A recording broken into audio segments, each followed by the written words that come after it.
What's going on, everybody? This is D Style Boxing here. You're tuning in to Aftermath. I'm being joined by Brian here, the boxing historian, and also by Bruce Goss. Speaking of gas, have you guys seen the gas prices out here? Holy shit, bro. Like, I'm just saying right now. I'm thinking of changing my name again, D Styles. I don't know. I'm getting some sour looks every time you're looking expensive. I'm like, whoa, is this guy charging for every time he speaks or what? Like, that's, you know what I mean? Because your name is Gas. You know what I mean? But baby, well, this is the kind of gas I'm dealing around here, bro. You know. That's right. So once again, another Aftermath. A lot to talk about. So we'll kind of, dig into here. But first, a shout out to Lance Mayer in the chat. How you doing, brother? Chauncey Pearl's on here. How's it going? And JC says he's first. Hit the like button, especially listening on the archive right now. Make sure you hit that. Let us know you're there. And Manuel Water says $7 a gallon over here. That much you're charging, Bruce? Oh my God! You know, D Styles. I haven't driven my car since January. My wife does all the driving. I haven't put gas in the car, so man, it could be. I think it was $4 the last time I put gas in the car. So whatever it is, man, that's the next generation's problem, bro. Well, damn, that ain't my problem. Shit. All right, well, shit, man. It says January. Like right on time too. Like you stopped putting gas right when it started climbing, Yeah, if I have to go somewhere, I'll jump in her car and use that. And hey, times are tough, bro. We all gotta conserve, Yeah, we all gotta conserve for sure. All that good stuff, man. Well, look, let's go ahead and get this one started. Robeisey Ramirez knocks out Abraham Supernova, just knocked him out. Smooth. I mean, look, he outboxed him, showed him I'm the superior boxer in every way, and then, just for good measure, knocked him out. Reminding everybody, I'm a gold medalist. I'm the guy that beat Shakur in a gold medal match. Right, because he had a slow start to his career. I mean, he lost his professional debut. He came back and avenged the loss, but still, like, to lose your professional debut. So people were kind of wondering, is this guy going to pan out? Is he going to pan out in the pros?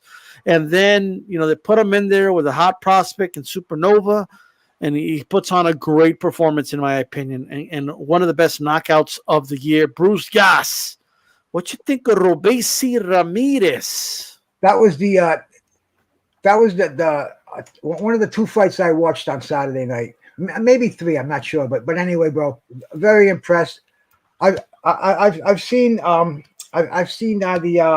Supernova on a few pay-per-view cards, and you can't mistake him with that beard. And he was impressive, bro. He's a big guy. He keeps that jab out, and frankly, I had him ahead before the stoppage, man. Really? Wow. And yeah, bro. I just thought he was. He's keeping that left out hand, and he was keeping Ramirez at bay. But Ramirez, he's a smart guy, man. I didn't realize what an amateur pedigree that he had. I was looking back at his record, man. He's got Caribbean titles, he's got Cuban national titles, and he beat Shakur Stevens in the amateurs, bro. So I saw him. I saw him set up with that sloppy right hook, because people say, southpaws are left. No, southpaws only throw right hooks, bro. They don't throw left hooks. And he threw that sloppy left hook, and all of a sudden that left, straight left, it was about a foot, bro. It reminded me of the same punch that the brother threw last week and knocked out the dude from Japan. I forget his name, man. But it's kind of like a Duran, one of those Duran fucking straight shots, and it was all over. And I said, bro, this man's gonna make some noise at featherweight and junior lightweight division. I was very impressed, as far as Supernova goes.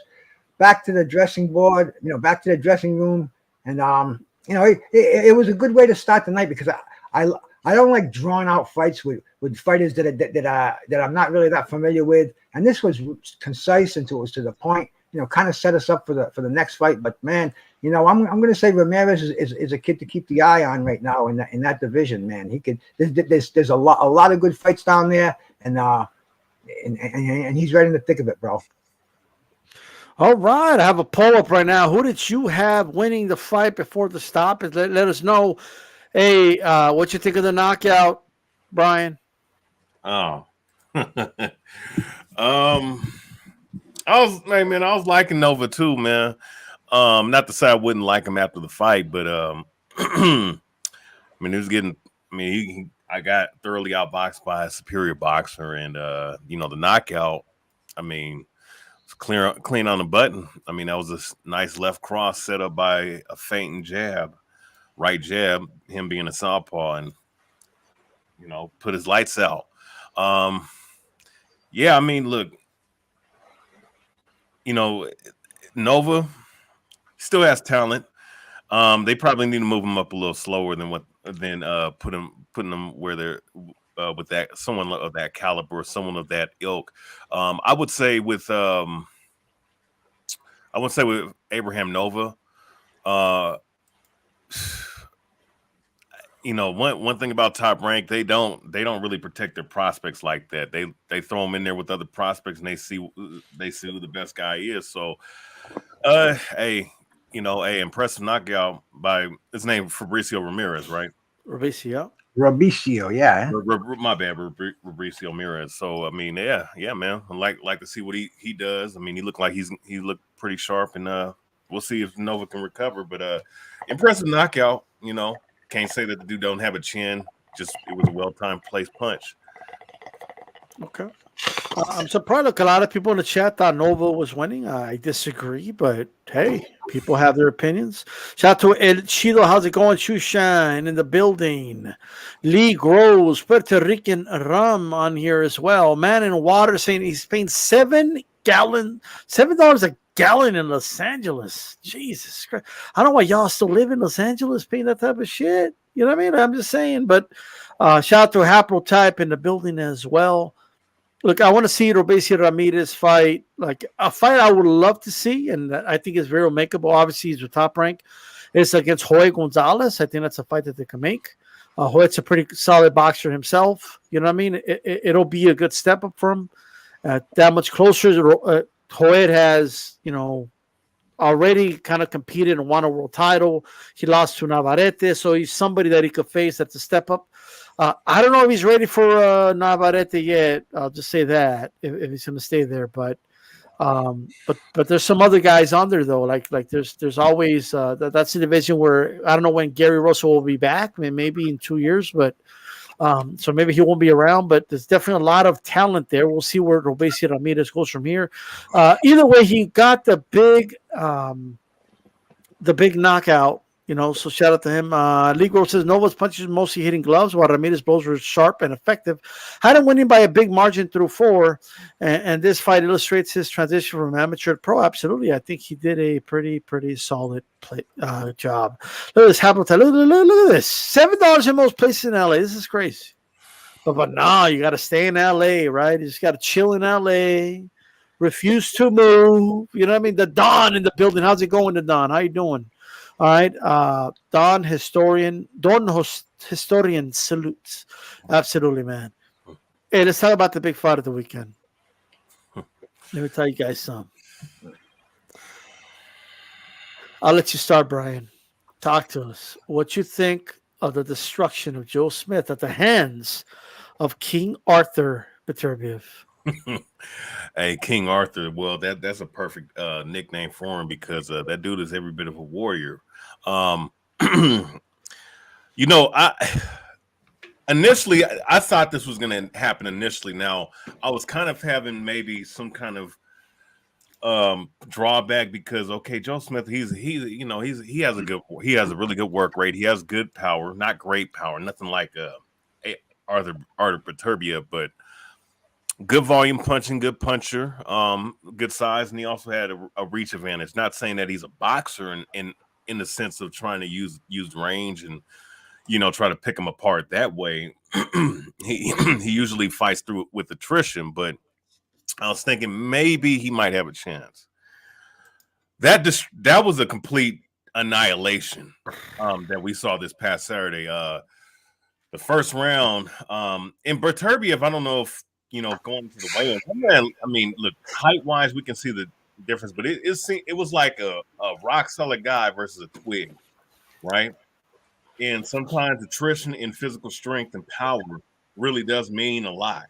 And the fact that we saw 2 knockdowns in the first round, if I'm not mistaken, in the third round we saw 3 knockdowns, and this guy getting pummeled, by the punches, the power of Beterbiev. Really, I don't see nobody beating Beterbiev at 175. I really don't. I mean, Bivol, look, Bivol's an excellent boxer. He's an excellent jab, but he's not going to. I don't think that, especially if he gets cornered in and he has to force a fight, a pocket game, an inside game. That power is going to get to him eventually. That power is eventually going to get to him, and I believe he's going to get dropped, and I think he's going to get stopped as well. And I don't look.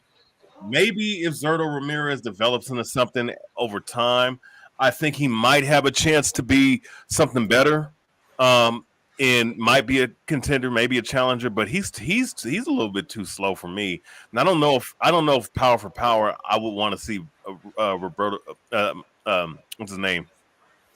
Zurdo Ramirez go toe with Beterbiev, because Beterbiev's knocked out everybody that he's faced, and he's knocked out some top level opposition at 175.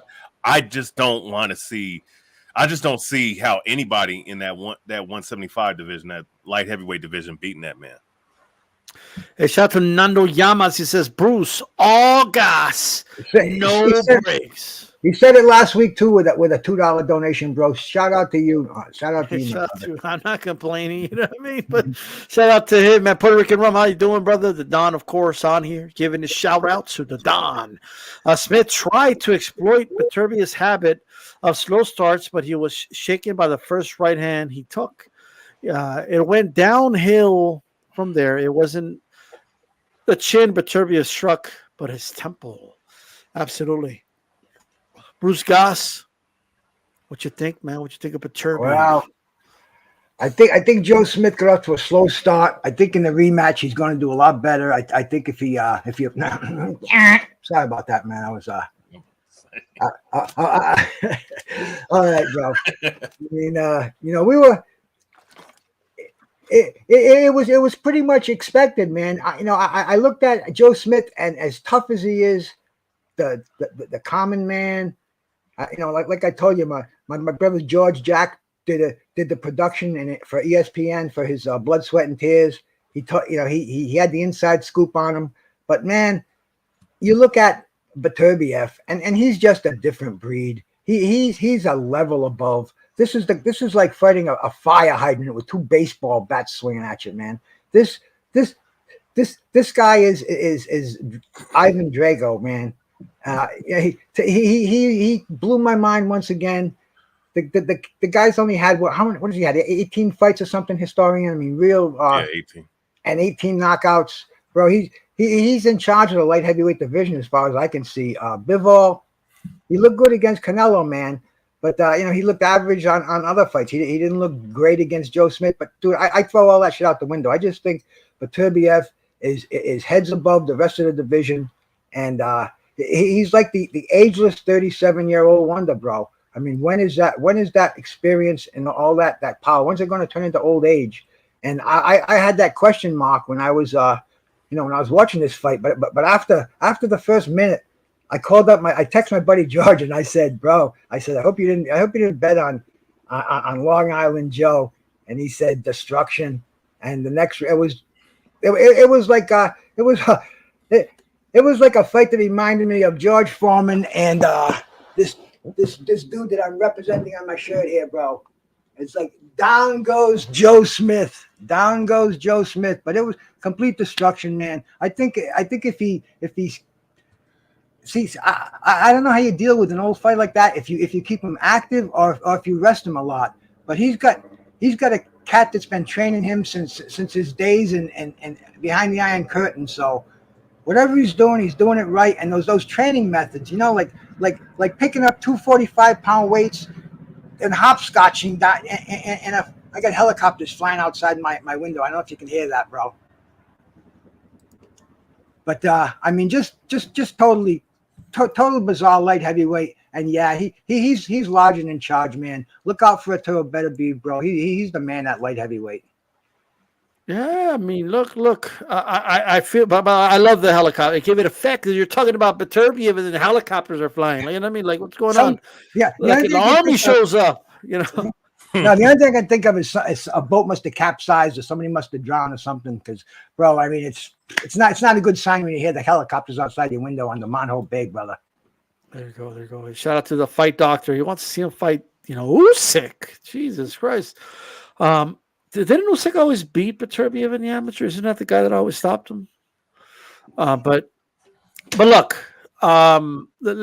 First of all, like, have you guys ever watched the Discovery Channel? Like when they're showing the lion, like just prowling and waiting to attack its prey.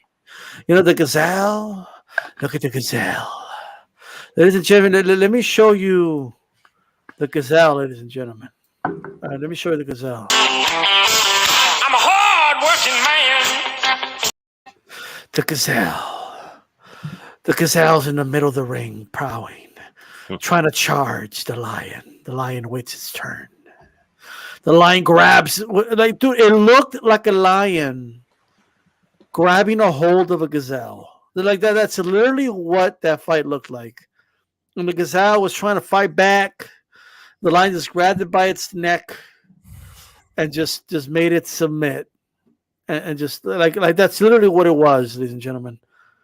Like, you watched a lion stalk, right? Well, actually, you first kind of be patient, take its time. Allow the gazelle to feel confident, while it put its horns down and tried to supposedly attack. And then it grabbed it by the neck, and then it showed it who's going to be eating tonight, right? Joe Smith was a feast for that lion. That's what that was. Artur Beterbiev, this was an annihilation. You see, I would call it a decimation, but see that's when the Roman generals would punish the Roman army, and they would kill 10% of them. That was a decimation. This is a complete annihilation. I'm gonna predict right now. Like, Joe Smith will never fight in a boxing ring again. Oh shit! I'm gonna say that right now. He's not the first guy Beterbiev has fought that never stepped foot in a ring ever again. Vostick retired, bro. Yeah. Like, Vostick was like, I'm done with the sport. Like, after the fight with Beterbiev. That's crazy. like these guys, I don't know if Brown's ever going to fight again. Brown was annihilated in that fucking ring.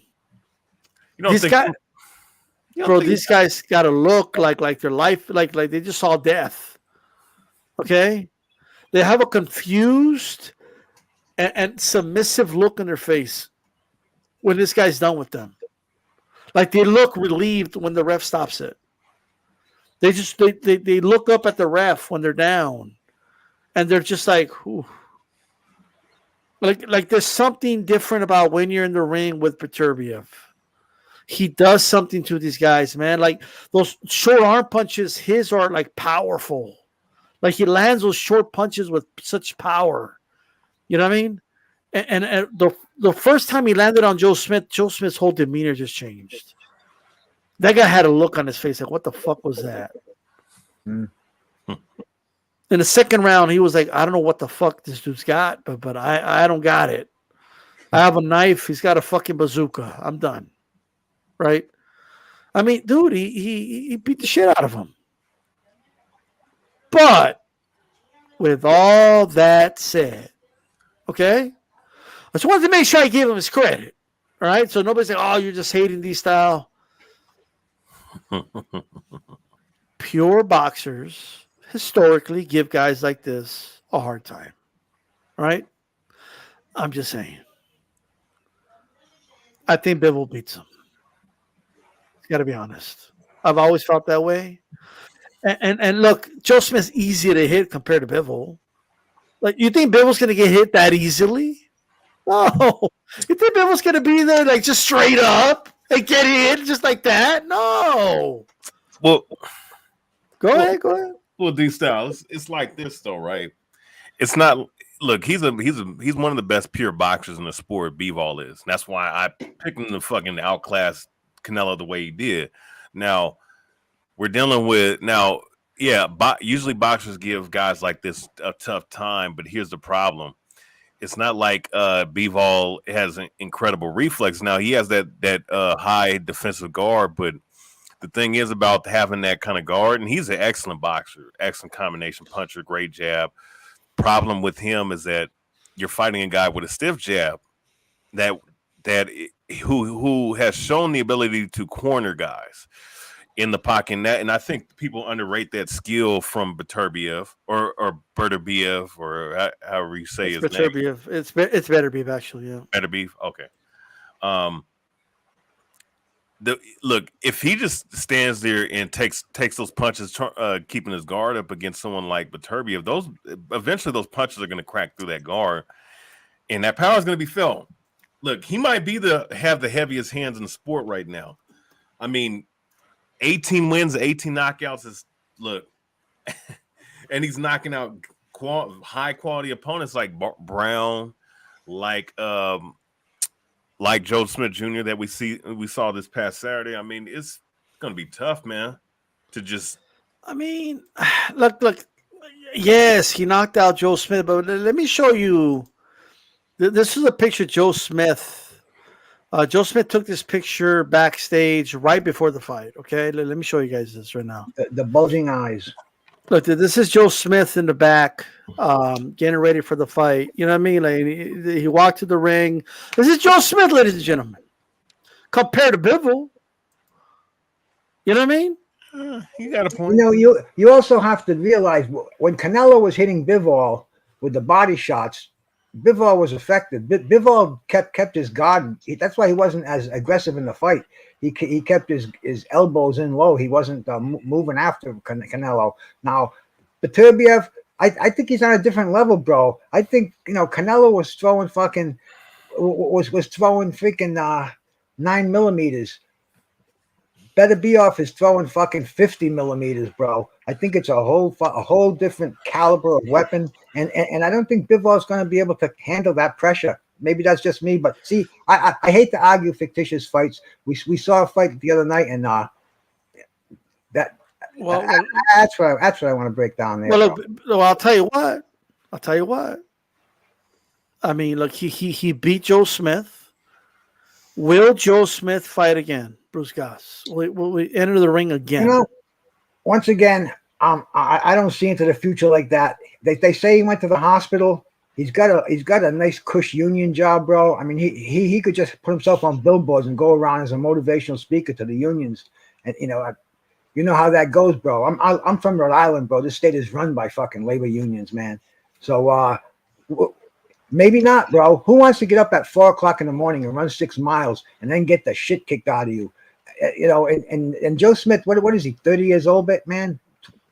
So it's up to him, bro. And if he's a fighter, maybe not. I don't think he's an exceptional fighter. I think he's more of a businessman, and I think he maybe D-style because he got a beating and he got his big bucks. I don't know where he's going to go from here in the ring. Somebody said cruiserweight. Anybody can name me 5. Well, you guys could probably name me 5 cruiserweights, but the average Joe on the street couldn't name me 1 cruiserweight, let alone a champion or a super champion. So, for sure, Joe Smith, I don't know, bro. It's going to be interesting to see what he does. Well, here's what I want to ask you guys next. We'll kind of start with you, historian.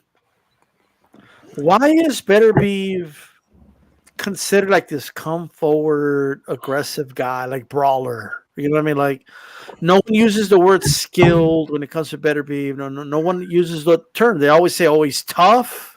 Yeah, they say he's tough. They say he punches hard. Stuff like that. But they never say he's a skill fighter.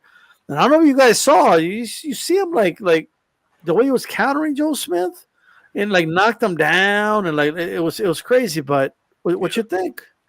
Well, I'm glad that you asked me that question because I, you know how I feel about this, right? When it comes to certain fighters, I mean, especially in this generation of I'm just gonna call it what it is. This Mayweather generation of fans that started watching boxing in 2008, they think that being a slick boxer or someone being that having that aesthetically pleasing style or that slick style means that you're skilled. So what they do is they negate all the other technique and fundamentals out of the boxing game that makes certain guys special, that give them the ability to do what they do, right? Being able to knock somebody out, that takes natural punching power, but it also takes skill set to do, because if that's something that you're good at, you have to confine the skills that you have to put yourself in the best chance to win. Right now, as far as Artur Beterbiev, I mean, I think he has one of the better jabs in the sport right now.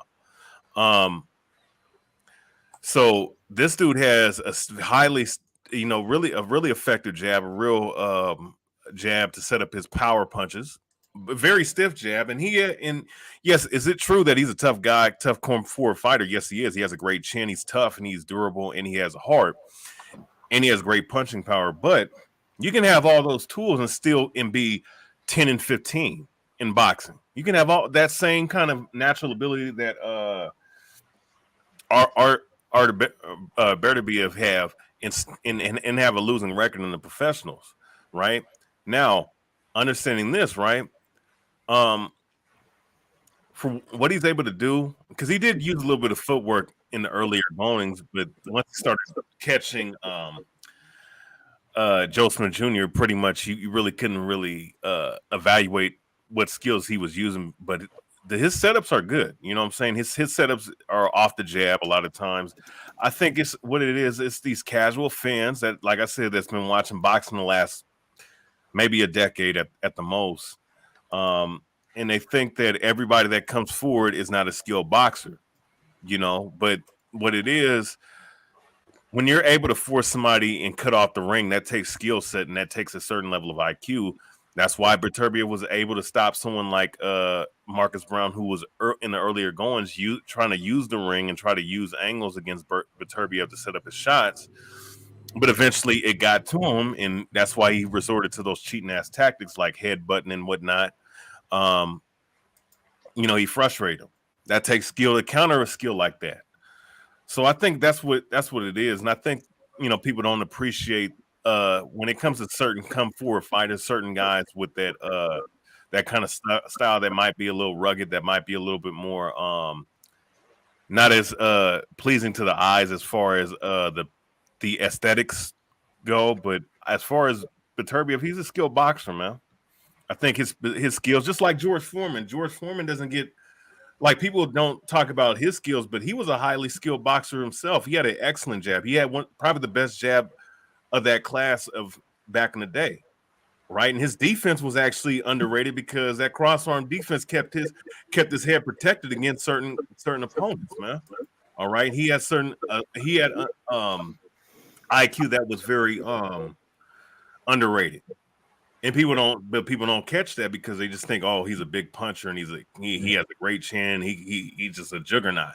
No, there's more to it than that. So it's the same thing with Beterbiev. So that's what I would say. What's going on, Bruce Goes? Is Beterbiev a skilled fighter? Well, I've spoken to one of his trainers, man, John the Iceman Scully. And John Scully, former boxer, and he's one of the most educated men you'll ever meet, man. This man is a historian. This man has seen fighters. He studies films of fighters, and he told me, because we talked about Beterbiev a year ago, when I first met the guy, and he said this is a special individual. This man, he has not had a drink in his life. He's not smoked a cigarette or a joint in his life. He is a devout Muslim. His 37-year-old body is like the 25-year-old Olympian's body. He can do headstands on his knuckles, bro. He can pump on his, and he's just a freak. And Scully said, keep your eye on this guy. And I listen to Scully all the time when he speaks. And I just think this is something special. Just an outstanding amateur career. And he's had the same original trainer with him for forever. Bivol, Very impressive too, and once again, this is a good fight, but I just think Beterbiev is on a different level. I mean, he's a monster, bro, and he has skills. If you ever watched his training, he does eye hand coordination things like you would not believe, like Bruce Lee catching balls and shit like that, and he does these crazy things where he'll lay a ladder down, he'll have two 50-pound one 50-pound dumbbell in each hand. Raise a knee and then jump the length of it.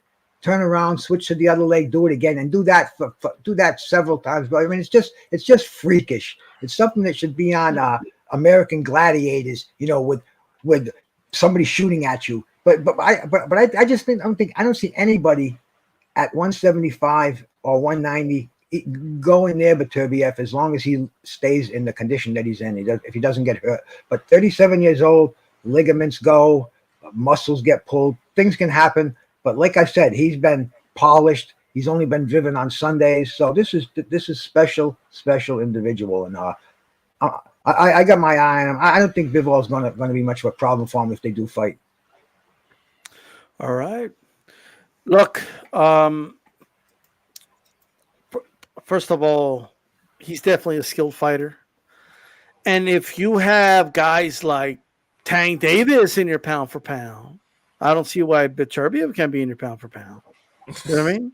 I'm just saying, like what? Because do you see Tank Davis has a power puncher in front of him? It takes him 5-6 rounds to finally land some. Where Beterbiev did it in one round. He had a power punching guy in front of him, and he countered him and dropped him in the first. Right? So, of course, he's a skilled fighter. I mean, no doubt. He's a two-time Olympian. He actually boxed on the back foot for the first minute or two of the fight with Smith, and I just feel, and I kind of touch on what he talked about, historian, like people think skill in boxing is like this. It's only reserved for the outboxers or the guys that think defensive first. And then offensive, which there's nothing wrong with that, but that's not the only form of skill that there is in boxing. You know what I mean? Yeah. There's different types of skills. Like being a knockout artist is a skill. You know what I mean? Yeah. So at the end of the day, so I'm just saying, I do think that, because there's talks that he's going to have to fight Anthony Yard. All right. Now, look, Anthony Yard, we all know he lost to Beterbiev to Kovalev in a war, right? He got knocked out, though. He ran out of gas, and he got knocked out. But, he made some statements. He thinks he could beat Beterbiev because he's slow, you know what I mean? What do you think, historian? Anthony Yard against Beterbiev. Are you pumped? Are you excited? Man, that should be if he fights that dude, he should go ahead and fight that dude in the next 2 months and then fight Bivol for the undisputed belts at 175. Anthony Yardy, no, he doesn't have the gas tank. I mean, the dude is nothing but a smaller version of Anthony Joshua. He really don't have a great gas tank in those damn hypertrophy muscles that he have. Yes, he has power. He has good power for sure, but I don't see his skill set being able to unless he catches Beterbiev on the chin a couple times and maybe he can drop him, but man, if it's a shootout, man, he's getting knocked the hell out, bro. Okay. All right. Well, what do you think, Bruce? It looks like Anthony Yard is going to have to get a shot. Well, see, I think Anthony Yard, I think that's plan B, because I think the fight where the money is Bivol for undisputed. And, this is the way things go. I remember, once again, man, I always go back and I remember the anticipation of a unification fight. It was Michael Spinks, and Michael Spinks was a lot like Beterbiev. He cleaned out the division. He ruled it. He had a unification with Dwight Muhammad Qawi, highly anticipated. People said, "Oh, Qawi's he's gonna mug him Spinks isn't going to be able to handle him. Spinks beat him with the jab very easily, bro. And Spinks was a standout at the light heavyweight division. It was only until Mike Tyson knocked him out, where and when his fights with Larry Holmes, where he showed any sign of weakness. And I think Beterbiev. I think they're going to go for the fight with Bivol, and they have Plan B, so they can use that as a bargaining chip. And Yard, man, I think he's a bit player. He may get lucky. Anything can happen, but if he does, I don't think he's gonna stop the Beterbiev train. So that's the way I see it, bro. All right. Yeah. Look, I think Beterbiev fucks up. Anthony Yard. I think he just batters him, and I think it's over within 5 rounds or so. You know what I mean? That's how I see it. And that's that. But the fight that I just think if there's one guy that could beat him, it is Bivol. I think he's got the style to do it. I'm not saying it will be easy, but we will see, man. But Beterbiev definitely, shout out to him, all that good stuff. Let's go ahead and proceed here. Hey, look. AJ versus Usyk has been announced for Saudi Arabia, August 20th. It's on. You know what I mean? It is on. It looks like Joshua is going to definitely exercise his rematch clause. And it's going to be in Saudi Arabia, historian. It's going to be in Saudi Arabia, brother. Rematch. And he's got Robert Garcia this time. Hired gun. You know what I mean? Oh, that fight's in Saudi Arabia, eh? Saudi Arabia.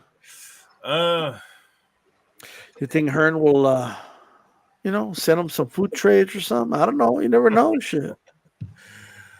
Man, unless some goofy ass shit happens, I don't know, some weirdo shit happens over there where Usyk is nowhere near the fighter that we know he can be. It's gonna be nothing. It's gonna be a blowout again. In my opinion, I think that this time AJ's going to get stopped. I mean, the dude's psychologically fractured, obviously, and his chin is physically fractured as well. I mean, I just don't see him doing much, if anything, to Usyk. I mean, the best he can do is try to use the jab and try to, I don't know, throw some uppercuts. I don't know, try something, but Usyk's gonna do the same shit. He's always like he did in the first fight. He's gonna angle out and he's gonna counter the shit out of him. He's gonna use that right jab to get inside and he's gonna fuck him up. With that being said, I mean, I don't know what Robert Garcia can really do. I don't even think that what Robert Garcia brings to the table is something that is good for the mechanics and the type of body build of a heavyweight that someone like AJ is. I don't see how that works. Not to say that every coach has to adjust to each fighter that they have in the gym, but I don't think he's the right guy for the dude. For AJ, I think it's just a bad matchup style. For AJ, it's just like, I mean, you're not fighting Ruiz, you're not fighting Dillian White, not fighting somebody who's a target. You're fighting someone who can actually move and who can actually box while moving, and that's just bad. And Usyk is an elite fighter. He's an elite heavyweight. I just don't see him. I don't see what he has against Usyk, man. I mean, he's gonna get stopped. Hey, there you go. I mean, we'll see. But Bruce Goss, what do you think? Anthony Joshua, Usyk 2, Well, Saudi. No big deal, man. WWE's in Saudi a couple of times a year. We've already seen many fights in Saudi. It's an international sport. I don't leave my living room, bro. I can stream them anywhere they show them. But so that's, to me, that's a non-issue. I wouldn't want to go there, bro. I mean, damn, they'd probably cut my fucking hands off if they found my stash in my pocket over there. But regardless thereof, man, it's a non-issue. As far as the fight itself, the last time they fought, I thought Joshua was going to beat him just on size alone, but I see Usyk. he's developed into a legit heavyweight, man. If you've seen the pictures of him lately, he looks like a fucking lumberjack, man. He has to actually, I'm sure he has to slim down and get training, to get back to his training. But then again, see, I mean, the man's country is at war, so I don't know if his head is going to be 100%. We all know what's going on over there, bro. I mean, shit, the fucking buildings are getting blown up all around. And I don't know if that's going to be conductive to defending your heavyweight championship of the world. Joshua's been excellent at rematches, bro. I mean, and he's acclimated to Saudi Arabia, but I think Usyk is a special fighter. And if he goes in there and he's 100%, I think he's going to beat Joshua. With Robert Garcia, man, I don't know what Robert Garcia could teach him at this stage of his career with the time he's had. That training, that sweepstakes to find a trainer, that was like fucking The Bachelorette. He was bouncing around from arena to arena, and all these rumors are going around. Oh man, he's gonna go with whoever. But I'm interested in the fight, and if they both come in great shape, I think Usyk will win another decision or possibly stop him. Joshua, see, I don't think Joshua's heart is in it anymore, man. I know he said, I heard it come out of his mouth. He said he doesn't want to stay in boxing forever. He doesn't want to be a vegetable. He wants to make his money and retire. And he's already made a lot of money. I think he might have the silk pajamas syndrome. He has other interests, and like with Joe Smith, man, if you want to get up at 4, 3 o'clock, 4, whatever, and you want to put yourself through that life that a boxer has, people don't understand that. You think a 40-hour job is something, man. These guys have an 80-hour a week job. I mean, it's a religious thing. To be a professional boxer, you have to train all the time, and I don't know if Joshua wants to do that anymore, and I don't know if Usyk can do that. So it might be a sloppy fight. And if that's the case, that's for the poor slobs who spent $10,000 to go sit at ringside in Saudi Arabia. But boxing goes on, and I don't think you're going to see a lot of excitement, like super excitement about this, like it's a super fight, and a lot of factors. I don't know what's going to happen, D-Style, because to me there's so many if factors to it, and like I said, man, I'm just gonna stream that sucker in and enjoy it, man.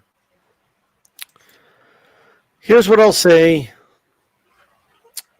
I think AJ has a shot to win the fight. I'm not going to act like he has a shot. He could punch. One punch can change anything in boxing, and he has a hard punch. You know what I mean?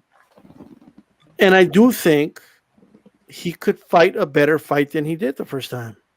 There's one thing that I haven't forgotten about, and that was a cut right here on Usyk. It was a pretty bad cut. And I always felt like, if you hit him a couple times right there, they stopped that fight on cuts. It was a pretty bad cut.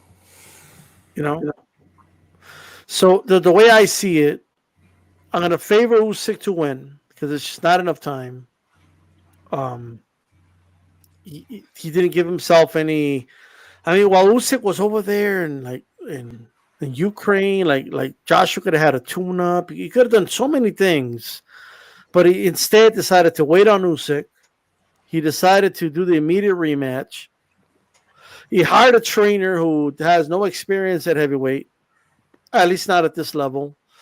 And I just don't think it's enough time. And sometimes guys degress, not progress, when they have a new trainer. It's going to be extremely difficult, in my opinion, for Anthony Joshua to make the proper adjustments to win. I think Usyk wins a unanimous decision again. And that's how I personally see it. All right. We'll talk about that the closer we get to that fight. But that's just how I see that fight personally. Look, let's say with the heavyweights for now. So Andy Ruiz, I hope you all are excited right now. Everyone's gonna get excited. Andy Ruiz is gonna fight Luis Ortiz on pay-per-view. You know what I mean? You guys ready to fork out some of your hard-earned money to go ahead and buy yourself Ruiz Ortiz on PPV. Let's go, Bruce Goss. Are you pumped? Are you going to fork out that money? Are you going to buy this fight? Heavyweight boxing. Let's go. Well, you know I buy every fight, man, and I dish it out. But I'm excited about this fight, bro. They're two top heavyweights fighting, and I don't know if they're going to hug each other like a couple of polar bears out there. Or if we've ever seen Ruiz in a long time, he hasn't fought since Areola. Am I right? Something with that. Yeah.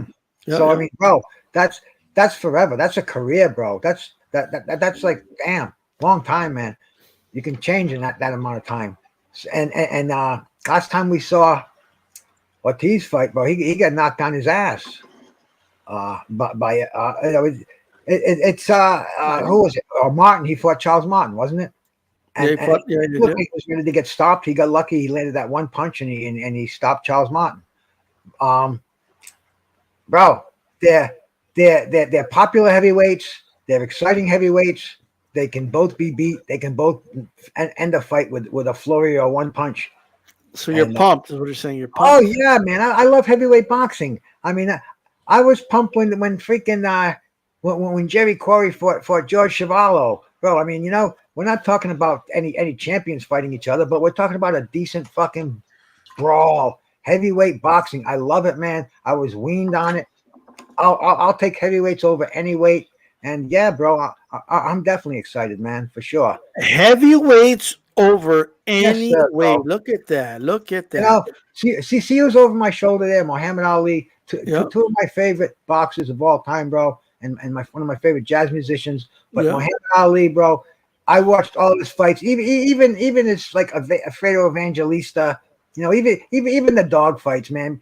But I loved Ali, and some of that's kind of worn off. I just love heavyweights, man, and this. I mean, bro, it's another fight. I'm not gonna fucking go out and buy a case of Heineken and and a pound of weed. It's not like I'm gonna call the neighborhood in, but bro, it's to me it's better than watching.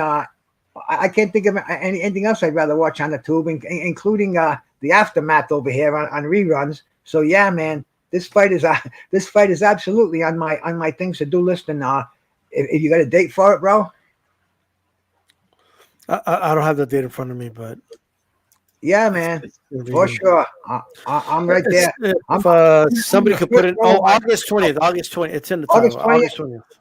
That's not far, bro. I can wait for that. Well, what am I talking about? My bad. AJ Usyk, August 20th.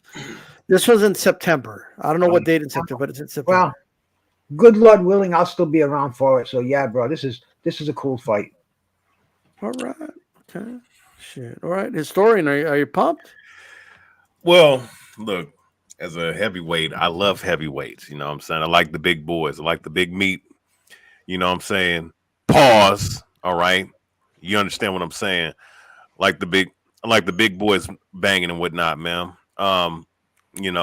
Big lumber in there. And I think that this fight with Luis Ortiz and what's his name, Andy Ruiz, I think this is a good matchup. And I would like to see it, but question, who is subsidizing this pay-per-view? What do you mean, who's subsidizing it? Is it the PBC? Yes. They're putting on the pay-per-view, yes. And we could have had this damn fight. And we could have had this fucking fight on Showtime instead of PBC pay-per-view. You know what? Hey, this is just me. I'm not buying that shit. I will watch it, but I'm not buying that shit, and I will fucking stream that shit. All right. Of course, Fox don't want to pay for that shit, but I mean, look, if it should be a decent fight. You have the fast hands of a fat man in Andy Ruiz, and you have the old but still capable counterpunching and punching ability of Luis Ortiz. I think it's gonna be a clash of styles. I think that I don't know. I mean, I could see both of them getting stopped, to be honest. But even though Luis Ortiz looked like he's 55 years old. I mean, look, the guy. I still have to favor that dude. He still has a decent jab. He has power. All right. And he still has the abilities to box and slip and have head movement. I mean, I do think that Ruiz does have the fast hands. He has the combination punching. He's tough as well, but I think he's going to get caught with a big overhand left, and it's going to be lights out for him. Look, I hear you, Bruce. I do. I hear you. All right, heavyweight boxing. I love heavyweight boxing too. I don't know if it's heavyweights over any weight, but it's still heavyweight boxing. And this was really heavyweight. Like we're talking like Ruiz is a heavyweight, but with that said, that's it. And we'll touch on this. Tim Gallegos says, any thoughts on Klitschko calling out Roy Jones and his Russian citizenship? We'll touch on that right now for sure, brother. Thanks for the support. For sure, man. Shout out to you. But let me just finish this thought. I ain't paying you for this, bro. I'm not gonna do it. I'm not gonna pay for this. I refuse to pay for this. People saying Fox is refusing to pay for it. Look at everything else. Fox paid for like Plant versus Truax. Right. Well, you know what I mean? Like they come by this fight. Right. What the hell's going on over here? Now I get it, man. Maybe Ruiz wants so much money and Ortiz. Look, bro, I mean, I just don't. I don't like the fact that this is pay-per-view. They better get. You know what? I'll buy it if the undercard's like good. Give me a good undercard. Give me a good fight card, and I'll buy it. And price it decently. Like charge us $30. So don't charge us $79.99 for this shit. Don't do it. Don't charge me $69.99. Charge me $30. Give me a good undercard, and I'll watch the fight. With that said, Andy Ruiz is going to fuck up Ortiz. I'm just going to tell you guys right now. Andy Ruiz is going to beat up old man Ortiz. He's going to fuck him up. You hear me, historian? He's going to fuck this dude up. He ain't going to see the punches coming. He's going to get peppered away. If Martin had him like seeing stars early because he couldn't see Martin's punches coming.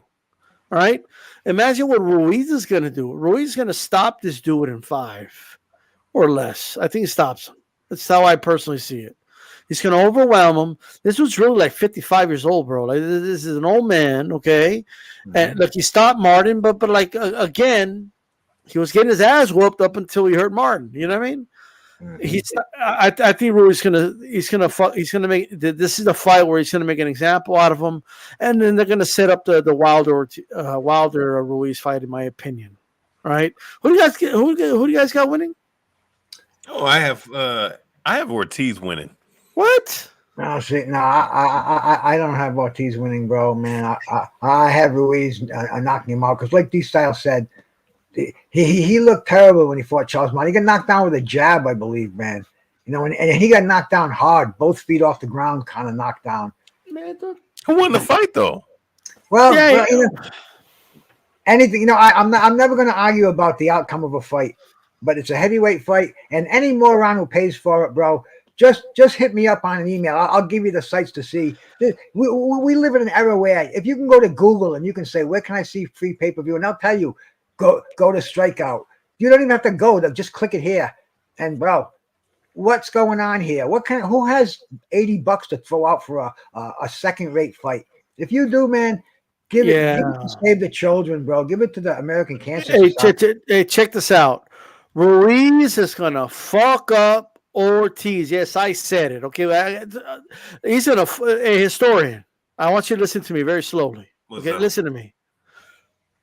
Ruiz it's gonna fuck up Ortiz. But Ruiz looked real weird with that ass tat that he's got and that fucking crazy shit all over his back. No comment. Come back again, Yeah, bro, man. yeah. He'll look. You know, you never know with these cats. Weirdo. You never Look. fucking know. And Look, Ortiz, he's living a good life right now, bro. He's never had it like he's had. He's wearing a gold chain that's bigger than the fucking thing that holds my pit bull down, bro.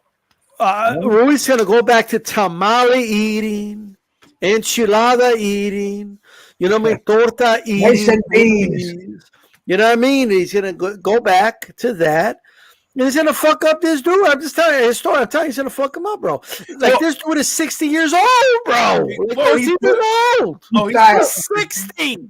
Go bet the mortgage on that one, bro. You won't have to pay it next month. Look, but here's the thing, though. Andy Ruiz is prone to getting dropped because if he got timed pretty well against Areola, who's old as shit.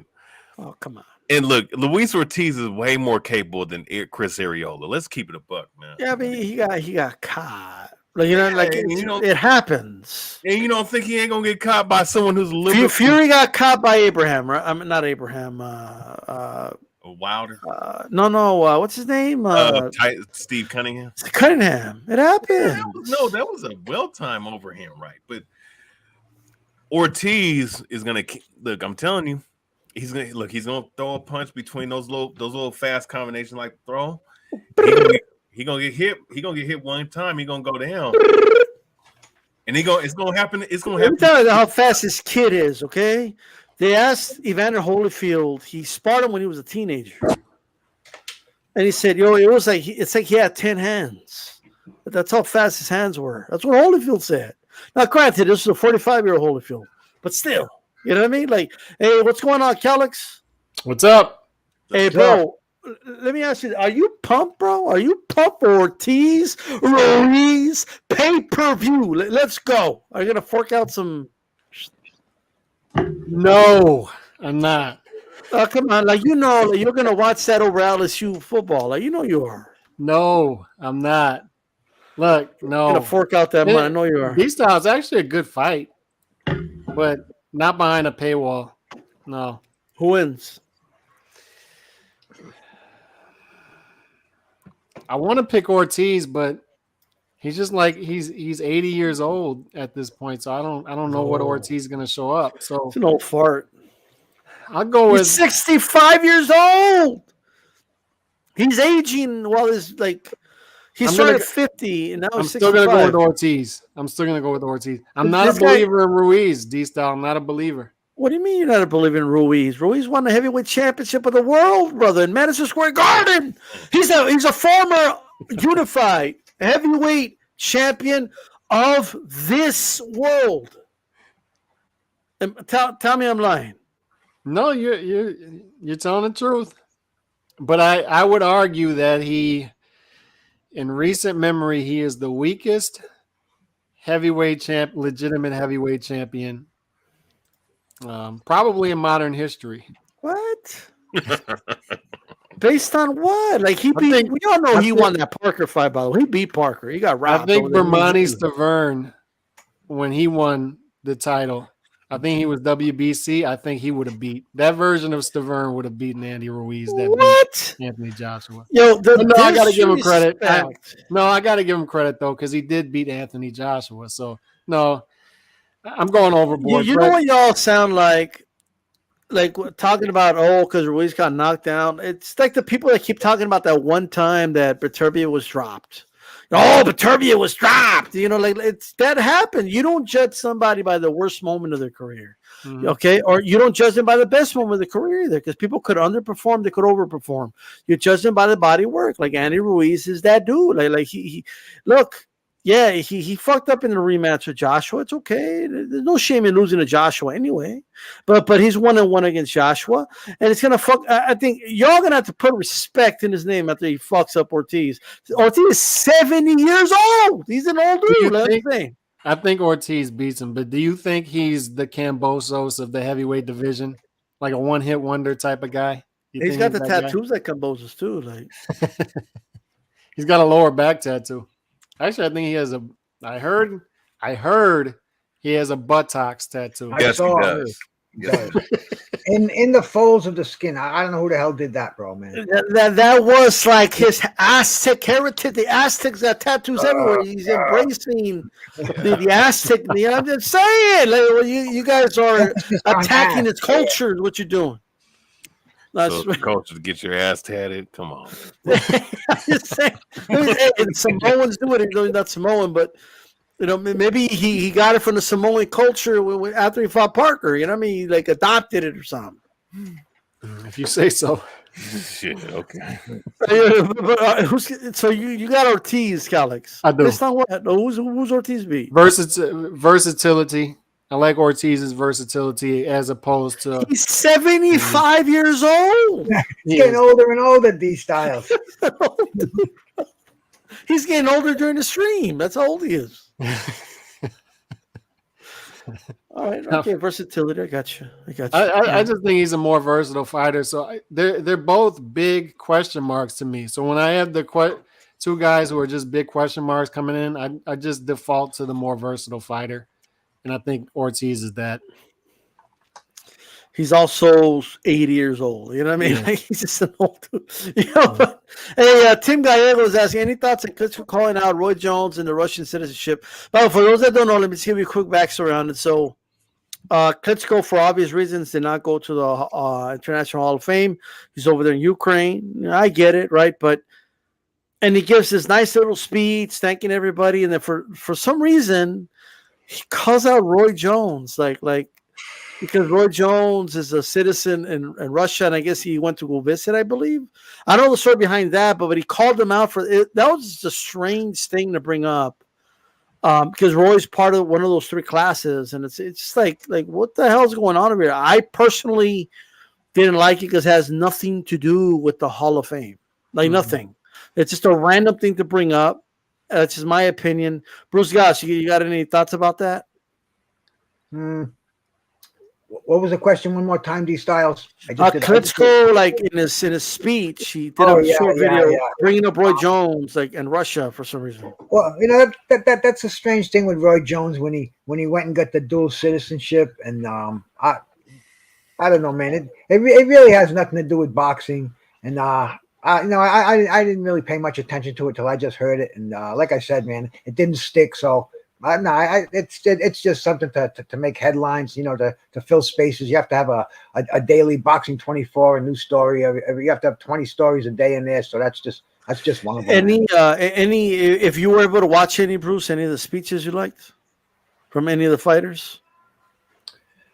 Boxers giving speeches, bro. I mean, you're gonna have to send me way back to the King Muhammad Ali over there. But boxers and speeches, you need speech writers. But I mean, Hall of Fame inductee speeches, I love those, and I love when they reminisce. Boxers, they do their speaking in the ring like this, bro. So you didn't like Floyd just calling everybody he fought a hell of a fighter? It's a hell of a fighter. Well, yeah, hey, like I said, introduction speeches, that's different. Sometimes those go to the heart, and you hear things, and the emotions, heartstrings get tugged at. So that's different stuff. But as far as boxers going on speaking tours, man, come on. No, yeah. I got you. Hey, Calix, so any quick thoughts you have on that? And is there and any speeches that you caught or liked at the Hall of Fame? I didn't. I'm not a speech. What? I'm not a speech guy. No, I didn't catch any of it. I didn't catch any of the Hall of Fame stuff. I dropped a couple videos on it though, and on the guys being inducted, and it was a strong weekend. It was 3 classes. 3 classes, but all 3 classes brought back nostalgia because it's guys that I came up on. So it was a fun class. And but as far as Vlad's speech, I thought it was in poor taste going after Roy. Roy did that a while back to get citizenship so he could fight in Russia, and he was fighting in Australia as well. He was trying to go on this world tour and make money. Whether that's a good idea or not, I probably not. But I just thought he didn't have to veer off and do that at that time. This is Roy's weekend too, right? I understand this is Vlad's weekend, but it's also Roy's weekend. And I think that's something you can do on the side. You can find a way to do that on the side. But at the same time, I'm also empathetic to what Vlad's obviously going through. No, I definitely understand his story. Any thoughts on Vladimir throwing shots at Roy Jones in his Hall of Fame acceptance video, and all that? And did he catch any of the speeches or any of that? Yeah, I caught some of the speeches. I thought, all of them were. I'll be honest. I mean, there's not one that stood out to me. I thought they were all interesting, and like Alex was saying. I mean, these are all fighters that from my generation, I grew up with for the most part. My favorite of all of them being Roy Jones, especially in the '90s. It was an interesting class. But as far as the Vladimir Klitschko, I mean, I don't know how much I take from that. I don't know if he wants attention for himself. I think there's some clown shit to be even talking about wanting to fight someone who you already know ain't no damn heavyweight. You know what I'm saying? If anything, that should have happened in 2003, 2004. That would have been a nice fight back then, but just like it would have been nice to see him versus I was about to say Floyd. What's old dude's name? Mike Tyson, but yeah, no, I mean, no, I looked at it, I was like, man, it's whatever, man. I mean, I think it's kind of it's goofy to even say some shit like that personally. You know what's interesting about D-Style, real quick? Sure. If you leave that graphic up right there, I think where boxing is ahead as opposed to baseball is we are forgiving at the end of the day. You see guys up there, multiple guys out there who have been linked or caught red-handed PEDs, right? I mean, look at all the guys up there who have been linked to performance-enhancing drugs, and yet they're still in. We're a forgiving sport at the end of the day. We aren't to current fighters, but I feel like once they retire, that forgiveness comes in time. And I think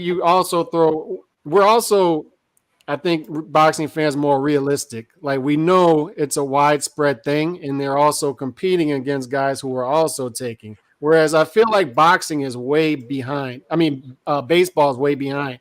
I mean, they're not letting Barry Bonds in. Just think about that. Barry Bonds is arguably the greatest baseball player that ever lived. Arguably. Yeah. You can make a strong argument for that. Definitely the best hitter ever. Yeah. Look at what Mark McGwire and Sammy Sosa did for baseball, bringing it back after the strike. They're not in the Hall of Fame. So I like looking at that graphic there and seeing that we're forgiving to guys who have been linked to that. Yeah, absolutely. Check this out, man. Look at this.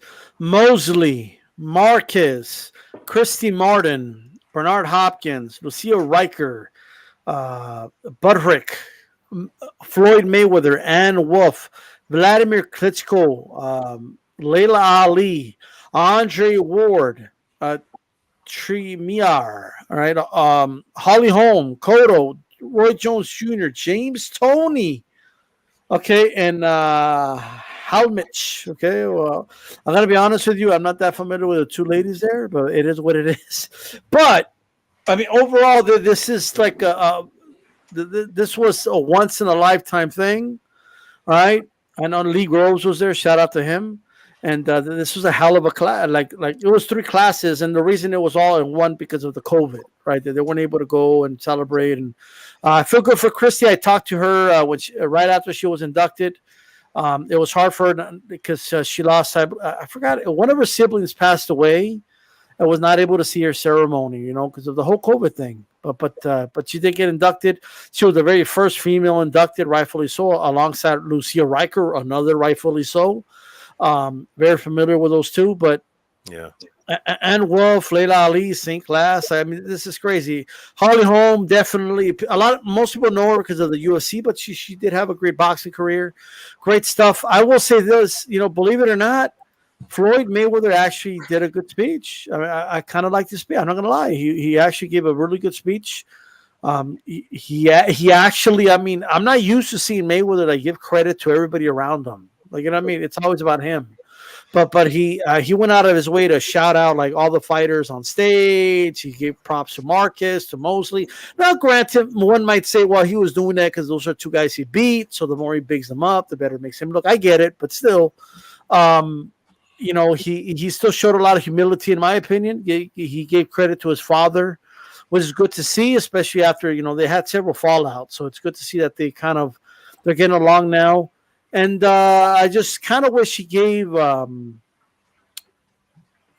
shout out Roger, which is, I don't think it was on purpose, but things happen. But, you know, I think Roger was a big part of, he was in Mayweather's corner almost his whole career. Right. So I kind of wish he would have shouted him out, but he did kind of generally say my whole family. Right. So I just want to shout that out. As far as Vladimir, bro, like just accept your award and give a shout out to everybody. You don't got to throw shots at Roy Jones. Like, you know, like he's got nothing to do with the whole thing. He's like, what side are you on? Like, bro, he's like chill, bro. Like just accept your award, you know? But with that said, that's all I got to say about that. You know what I mean? Look, Calix, give me your thoughts on Beterbiev. Before you give me your thoughts, I just got to do this one more time because I'm probably never going to use this ever again. I'm a hard-working man. Yeah. So the hardworking man learned. He didn't work very long. He didn't work very long on Saturday. He put in about 4.5 minutes of work. Man, what? Beterbiev, oh my God. Oh. So 100% KO percentage. So the thing coming in D-Style was we talked about last week, and I did my podcast talking about the betting odds. Mm-hmm. And the betting odds showed a clear picture of a fight that was going to go deep.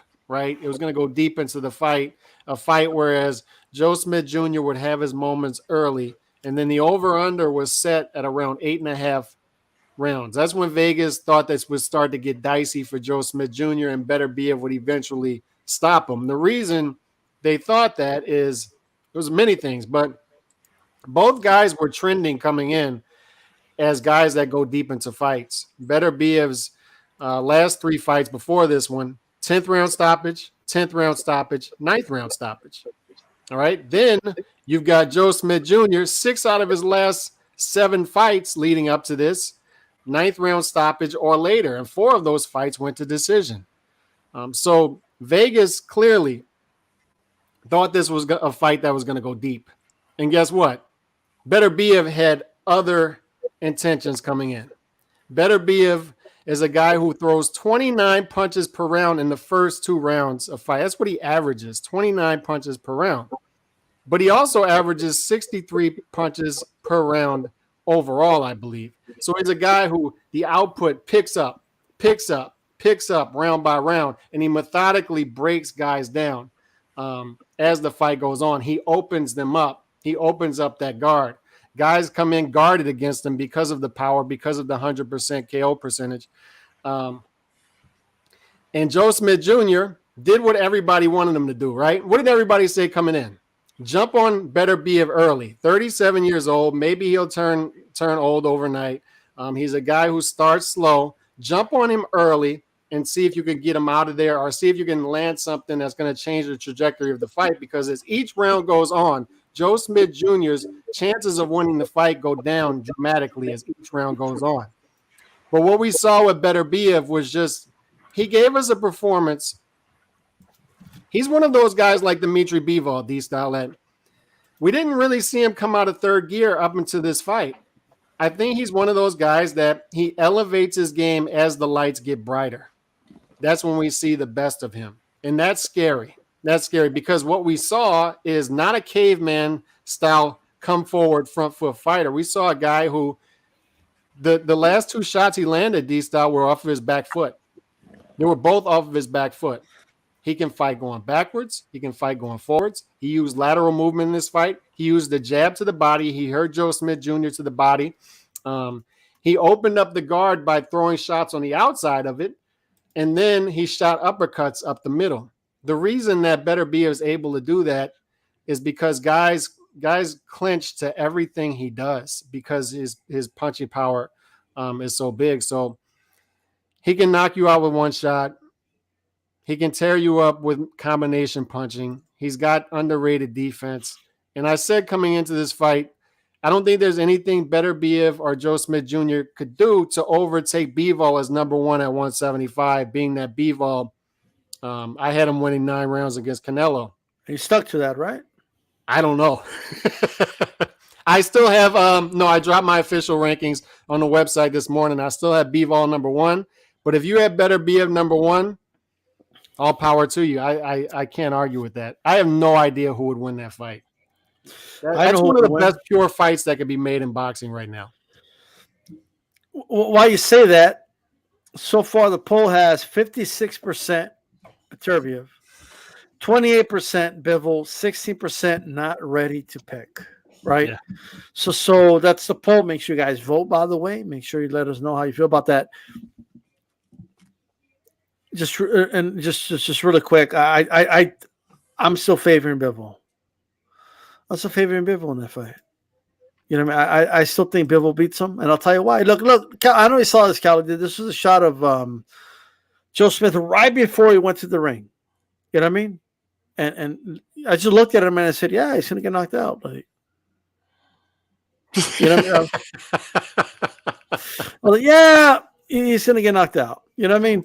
Now, granted, I'm being funny, but compared to Bivol, that's pretty much what Joe Smith is. But Joe Smith Jr., to his credit, he fought the game plan he had to fight to give himself a chance to win because I'm a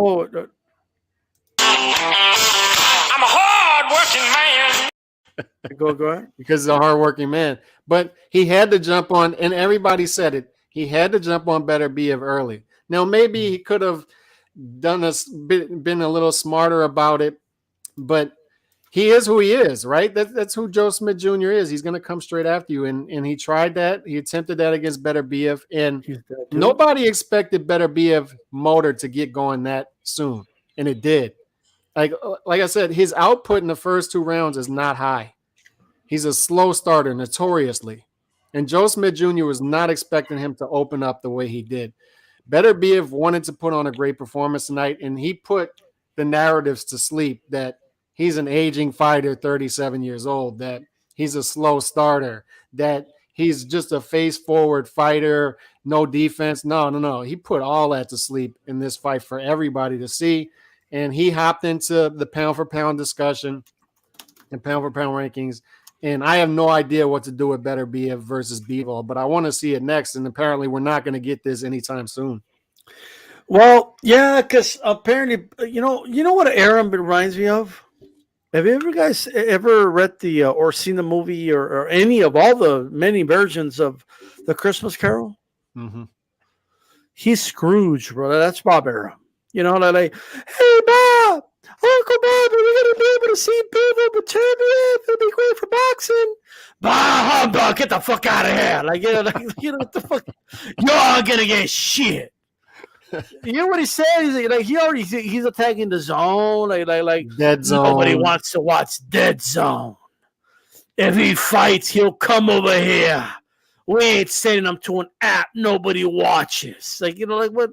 All of a sudden, Aram cares who watches what. Like, the money's there. The money's there. Like, I'm just saying, like, me, I don't give a fuck if the fight's on ESPN Plus, ESPN. I would prefer on ESPN. I'm not gonna lie, because I do believe that on ESPN, imagine Bivol Beterbiev on ESPN Saturday night, dude.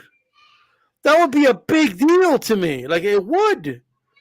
Hey, everybody, the guy, like, all you gotta do is tell casuals, like, the guy that beat Canelo is gonna be fighting another motherfucker. It's Russian versus Russian.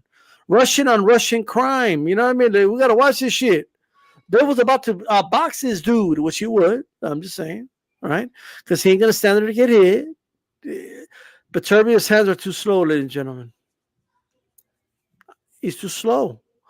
Like, too slow. How do you see that playing out though? Like Beterbiev can punch. Bibble's like a Russian Korean Bruce Lee, bro. Like, this was gonna evade everything. Bivol going to win the early rounds, but Beterbiev has not seen anything like Bivol. Bivol has not seen anything like Beterbiev. They both have styles that can give each other problems. I do think Beterbiev's gotten the best of him in the amateurs, in fairness, from what I understand. But I could be wrong about that. So I got one question though. Sure, ask away. Who has the better jab? Because Bivol. It's more versatile. It's more I got you. I mean, it's more versatile. Who hurts the most when it lands? Obviously, Beterbiev is like a fucking sledgehammer. Yeah, I know why. I know why historians asking that question, because Beterbiev in the first round, he hurt Joe Smith Jr. with the jab to the body. Yeah, he did. Joe Smith Jr. like winced after that shot. But Beterbiev reminds me of like the T-1000. You know, like the Arnold Schwarzenegger Terminator. You know, T-800. The T-800. I'm sorry, T-800, right? Yeah. But like, you know, like fucking Bivol reminds you of the liquid metal dude, like T-2000. You know what I mean? He's just more advanced, in my opinion. Real quick, before you guys go, Tim Gallego, shout out to you, brother. I appreciate it. Was Beterbiev hitting behind the head? I thought it was borderline behind the head. Oh shit! I don't know. I thought it was behind the ear. That's behind the ear. Yeah. Behind the ear's a money shot. We've been seeing a lot of that, and we saw it actually in the fight before that. These guys lean their head down, and they give you nothing to hit. So, I mean, what are you supposed to do? They lean their head down, and they give you the back of the head. So, you know, I don't really know what he's supposed to do there, but I thought the shots were, for the most part, it's possible to hit somebody behind the head, but you're not rapid punching. Mm-hmm. You know what I mean? Like, you're not targeting the back of the head. It just happens to be where it's landing. But behind the ear is perfectly legal. You know what I use, and I know it's a completely different sport. I get it, but McCarthy, the MMA ref, I think he explained it perfectly one time, and he said he uses like the Mohawk theory. You know what I mean? So like with that theory, like if you land right here, it's not behind the ear. It's not really behind the head. It's not like a rabbit punch. How's it going, Gonzalo? How you doing, brother? Oh, hold on. I'm sorry, we couldn't hear you. Go ahead. Can you hear me now? Yes, we hear you. Hey, how's it going, D-Style? How's it going, everybody? It's just chilling, brother. Chilling. Hey, what was your thoughts on Beterbiev, his performance against Joe Smith? Man, he's got some. He's like 5'10" and a half, right, for light heavy. You would expect, or like by appearance, I think that light heavies would probably be naturally a little bit larger as far as like height and possibly like dimensions. Off the top of my head, I don't even think I've ever looked up how long his arms are, but definitely he's got a lot of muscle, so they're like a little bowed. He's tough. He's compact. He throws some good uppercuts. They're snappy when they're going up. As far as him being able to pop the opponent's Joe Smith's head back, we saw that he didn't get a lot of leverage when he threw him, but when he landed, you saw that they were pretty impactful. What I was surprised with is I was thinking, okay, this guy's. I'm not saying that he's short and stubby, but what I was trying to explain that for light heavyweight, he's probably not always going to be like the taller guy. But that with that being said, he brings the physique, right? And we saw with the training, the type of like forearms and the probably like heavy handedness that he possesses. That these things, along with the short choppy shots on the inside, whether it's uppercuts or hooks, man, he's getting to the target without having to be like flashy, without having to step away and do like this whole like signaling to the crowd, look how nice I look. He's able to thread in between the taller man's shots and keep it simple, keep it accurate, and have his way. So he's very effective, accurate, heavy-handed. He's tough, and he's not looking to like add extra layers in the sense that when he needs to get to point A from point A to point B, he's gonna do it by the shortest route possible. Basically, going back to the same thing again. He's effective, so that makes him a good boxer without having to put on that extra flashiness for the sake of like looking nice, for the lack of a better word. Yeah, but he did well. Obviously, he hits hard. We saw the dynamic training that he does, which is basically it's kind of old school, you know, like twisting the barbell or the long barbell, and hitting with the mallets with the what is it called, the little sledgehammers to the tires, where you get that kickback and boom, it looks good. It's a good thing. So yeah, he's dangerous. I think he's 5'10.5", but he's definitely not the tallest out of all the light heavies. He's probably gonna be like probably on the shorter side. Yeah, but he's effective, man. He's a beast. Yeah, he's really, really good. Yeah. I want to ask you this question because I've asked it to everybody in the panel. Right now, who would you favor? Dmitry Bivol or Artur Beterbiev? Well, that's a good question. I think I would probably favor Bivol, because generally speaking, and I know that the old adage is like how to beat a southpaw with the right hand, and those things kind of go out the window as boxing starts. With time, people start figuring shit out, and all those things are kind of like they become cliche. So does a boxer really beat a puncher? Well, I would have to kind of lean towards that way, basically just because it's harder to chase down a guy than it is for a guy to chase you down. No, it's harder for you to chase down a guy than for you to be able to catch him in place most of the time. So I think that adage still kind of sticks true to me. But it's got to be like on an equal playing field where both have to be like elite fighters. And we know that Bivol hardly loses rounds. He has elite footwork with the in and out.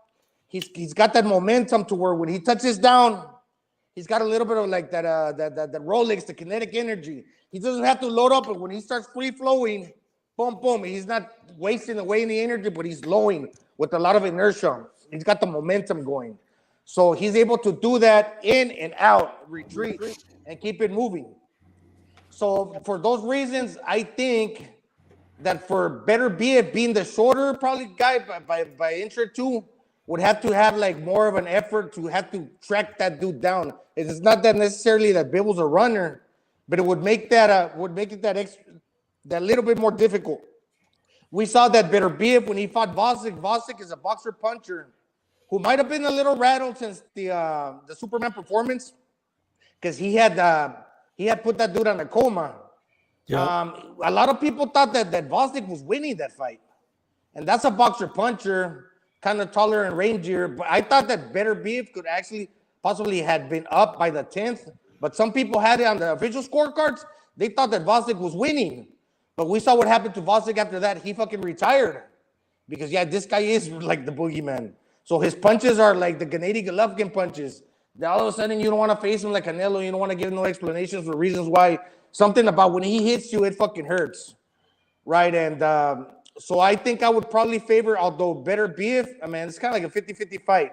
I think Beterbiev got a little bit more tricks in his tool bag as far as like keeping it moving. But at the end of the day, if these weren't two Russians, were like Beterbiev or like the house fighter, they would probably say that the dude that's on the back foot, we're not going to give him the credit. Or if Bivol were American, maybe he gets the credit more than the puncher, than Beterbiev. So, but at the same time, these two guys are Russian and they claim to be Canadian now, or one guy's like naturalized Canadian. Bivol's still a Russian, but he fights out of Indio, California. I mean, I'm not criticizing what their strategies or like the type of life that they're living now based on like where they come from, because obviously we know it's a crazy world and they have to do things for like the sake of their family. But now when it comes to like being the A side or the B side, those things come into play. Who are you going to favor in a close fight down the stretch? If we have like that Usyk Beterbiev where the two guys are kind of equal, but one guy's doing a little bit more of like the punching, while the other guy doing a little bit more of the flashiness, I probably have to favor fucking Dmitry Bivol. But this is the caveat. This is the caveat. Beterbiev has knocked everybody out. He always leaves the judges out of it. So who am I to say that Dimitri Bivol not going to be the 19th scalp collected on Dimitri Bivol's resume because he's knocked everybody out. So that's basically it. And you knock everyone out until you don't. You know, that's just how I see it. That's what Berlanga said. No. Yeah, like I mean, I get it. Look, a lot of I know a lot of people that had Bivol winning that fight hypothetically, and once they saw what Beterbiev did to Joe Smith, they changed their minds ASAP. You know, and I get it because it was an impressive performance, but I just think, look, obviously Bivol's not going to be there to get hit the way Joe Smith was. He just isn't. You know, so that'll make it interesting. Look, I was reading on Boxing Scene that Jamal Charlo, he's back in the headlines, ladies and gentlemen. And it's on Boxing Scene, he is saying, hey, he's the one being overlooked. You know, we're all the champions. He wants to be undisputed at 160 pounds. And he says, look, I'll do the Benavidez fight when the Benavidez fight makes sense. Maybe next year I'll see. He has no interest in doing the Benavidez fight right now. He wants to stay at 160. He wants to become undisputed, just like his brother. And I got to tell you guys, Brian, you're laughing, but Gennady moved up. Okay, they could easily strip him. Andrade, I think, is getting surgery or something. All right, like. Those belts could get vacant, and if Al Haymon plays his cards right, Jamal Charlo could be in a fight for all the belts. It could happen, right? Will Jamal Charlo fight in an undisputed fight by next year? Let's start with you, Calix. No. Even if they set it up for him? No. Don't underestimate Jamal's ability to mess things up. Jamal is the anti-Jamel. Like anytime Jamel, I got Jamel number 5 on my pound for pound rankings right now. Jamel is a beast.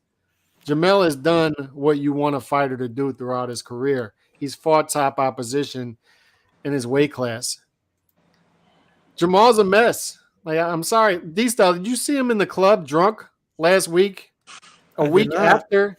He's in the club like this, drunk, like a week after he pulled out of a fight due to a back injury. I mean, maybe that's nothing. Like, maybe you can go and party at clubs drunk with injuries. I've never done it, but I'm sure you can do it. But why? Why would you do that? Like, and he's taking selfies with his buddies in the club a week after he pulled out of a fight due to a back injury. So you expect me to believe that guy's going to be in an undisputed fight by next year? No. Why not? No, don't see it. And damn, look, guys like Jamal are going to get left behind because when I look at my top 12 pound for pound list that I'm currently looking at right now, all those guys are coming off of career best performances. These guys are getting what's called FOMO, fear of missing out. They want to be in this mix too. They want to fight top opposition so they can get into the pound for pound list. But look, I'm looking at a pound for pound list that is volatile from top to bottom. Guys are making statements to get onto that pound for pound list. Look at the climate we're in. It's the healthiest I've seen it in boxing in a long time. From April to now, guys are putting on almost every weekend career best performances against top opposition. And look where we got this weekend, D-Style. Somebody else might get bumped off the pound for pound rankings if Bam Rodriguez beats Sorong Vise. Okay, so what I'm saying is it's difficult to get on the pound for pound list right now with everybody doing what they're doing. It's even more difficult to stay on. All I know is if Al Haymon works his magic, he could fight for undisputed. Like I'm just saying, because of the way everything's turned out. Hey, Gonzalo, do you believe Jamal that he wants to be undisputed, sooner than later? And he's saying he's being overlooked. He wants all the belts. Well, let me see. From an emotional and mental standpoint, look, for example, I'm a twin. I have a twin brother. the sibling thing with the twins, there's always exists like a rivalry. I can only speak for myself. My twin's the fucking hater. I'm not gonna say I'm a hater, but it's probably like that sometimes. And when you see like your brother having a lot of success, you're probably gonna want to have some of that too, especially if he's like maybe not rubbing the belts in your fucking face, but subconsciously you could see that he's getting a lot of the attention. If you're a fucking twin, you're gonna be, dude, I don't like that, in the sense that I want what you got, and I'm gonna feel a little fucking jealous. So is that gonna impel me? Is that gonna motivate me to step up my game? Or am I gonna be like continue being the fucking hater and like, oh well, no, like I feel sorry for myself? No, obviously you're a boxer too. He's got skills, so that's his brother's probably gonna share that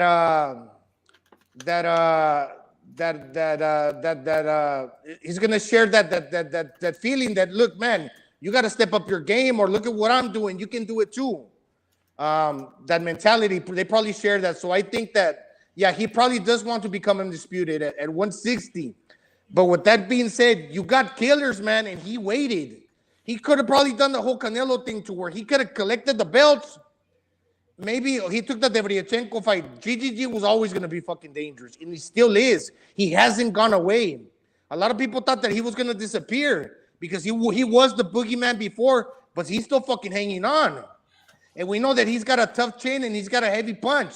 So he's like Jason from Friday the 13th. He's always going to be like closing in the fucking wall and tying down the screw where the ring becomes smaller, because you can't knock him out. And even though you land your shot, he's going to get his.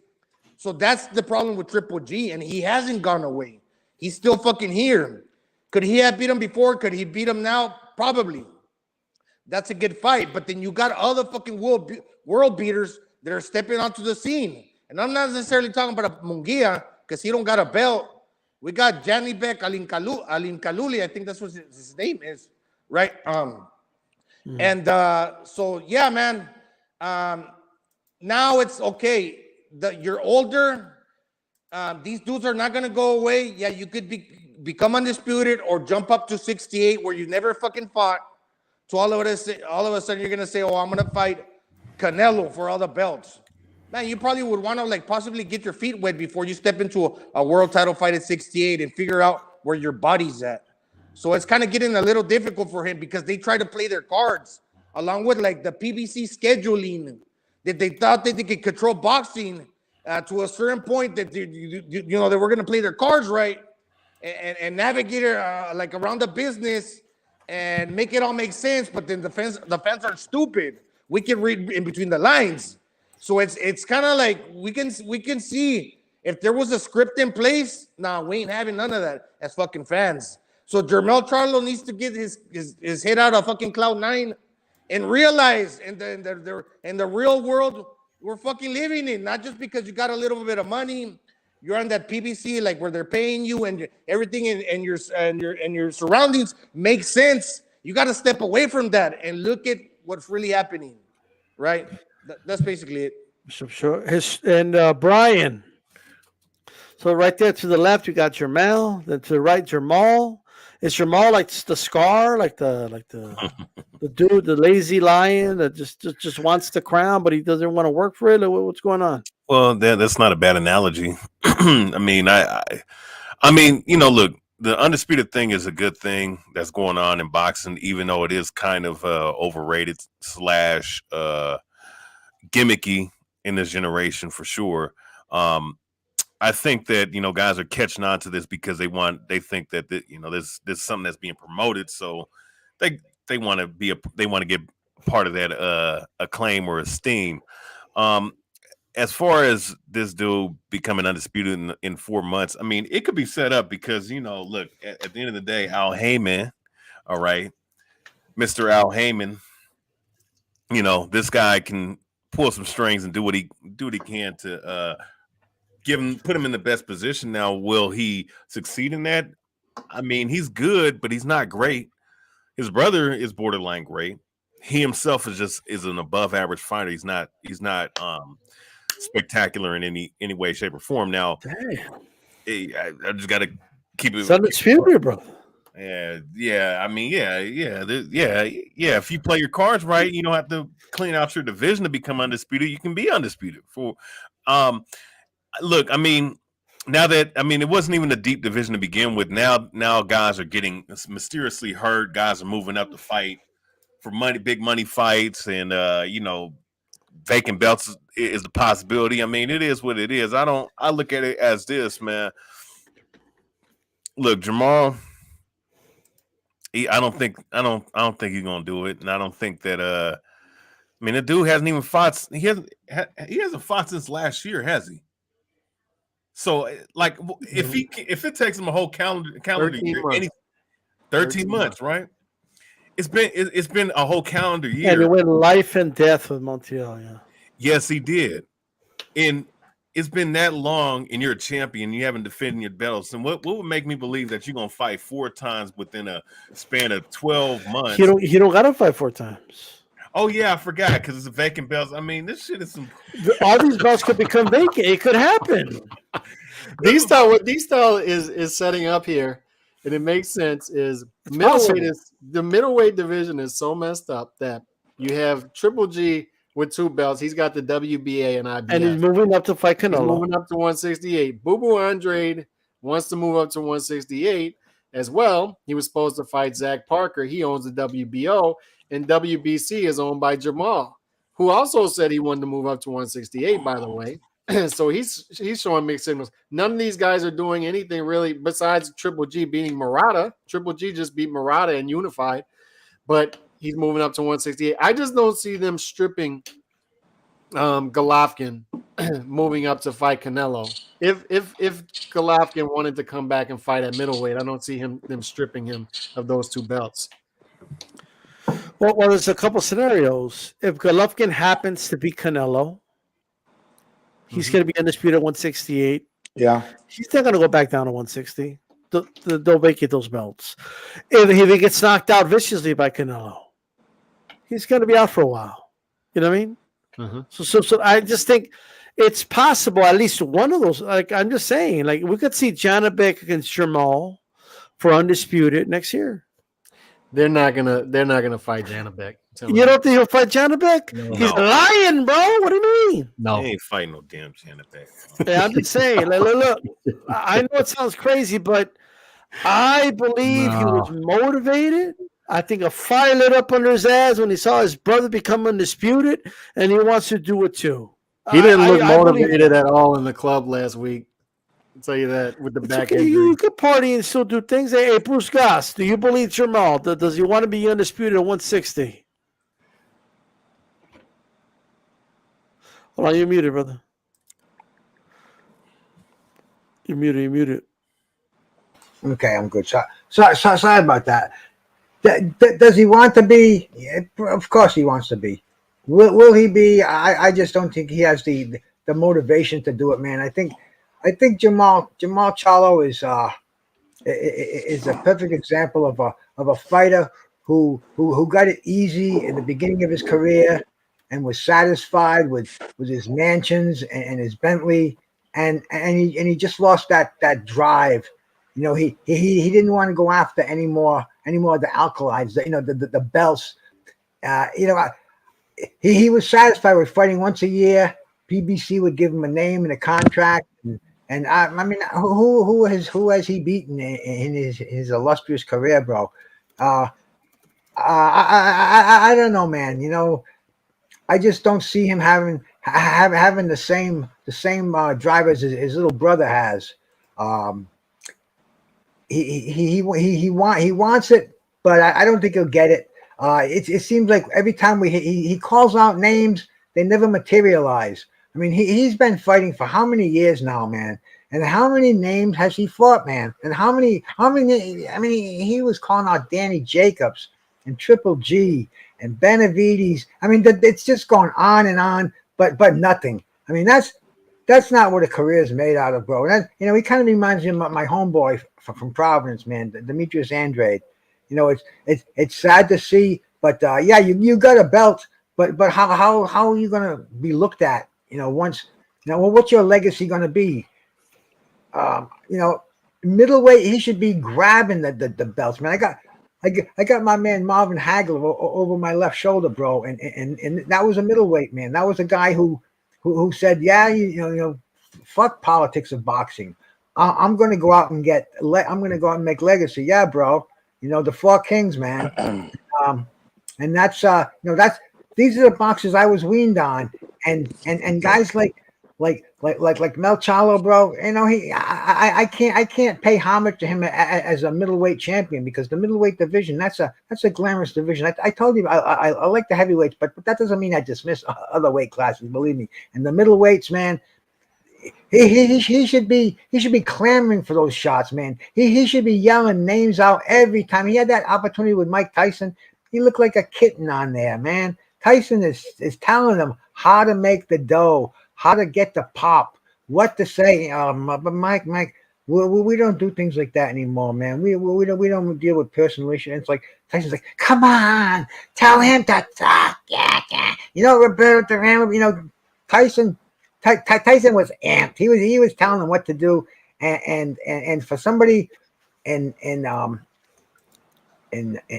Marchalo's shoes, man, he's just not fulfilling the promise that he has and the opportunities that he has. So, man, I'm not very excited about him unifying the championship or being undisputed, or, you know, whatever it may be. He like my man Callie said, he pulls out of a fight with a back injury and he's out in the club mumbling and stumbling, man. That's not a champion, man. That's not what that's not what the middleweight champion of the world should be doing, bro. You know.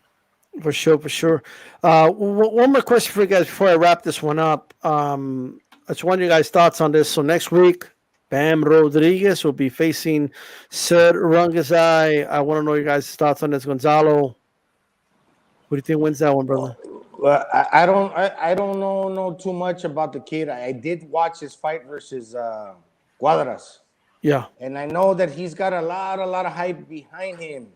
Ever since, I don't know how many years back, Robert Garcia been speaking about, and Steve Kim, how this guy's going to be a multiple weight champion.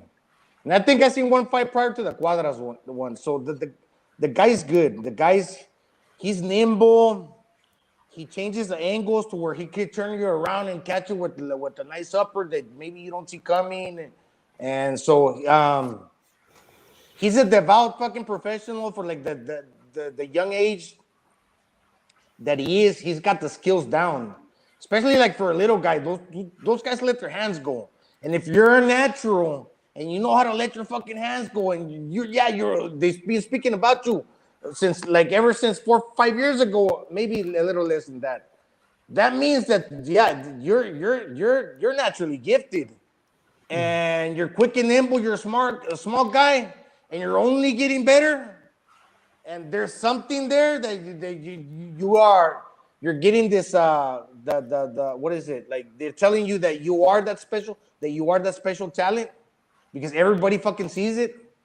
Wow, man. And then you beat Cuadras, who's a bigger guy for the weight.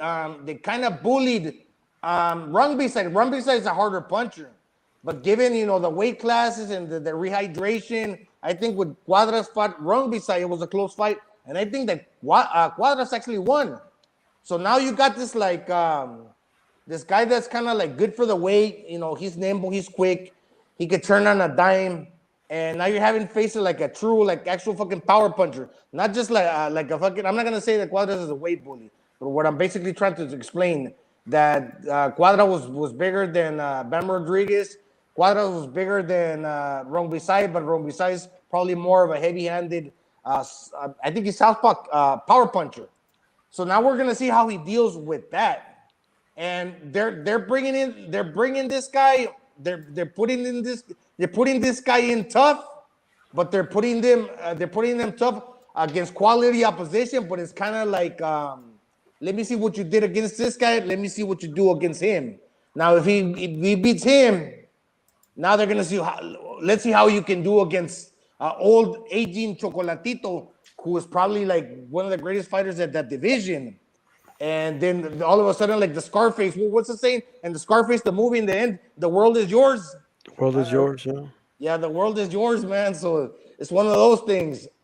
I'm kind of still keeping my eye open and seeing like is the hype. I don't discredit because obviously there's experienced people that are saying this, but I want to see what the kid's really about. I did see him land one of them fucking uppercuts where he turned and he caught fucking Cuadras. Boom! That was a nice shot. I want to see more of that, right? And or I want to see what he does against that Ruiz. But yeah, that's basically it. All right, brother. Hey, thanks for coming on, Gonzalo. I appreciate you, brother. Yeah, thank you. We're going, man.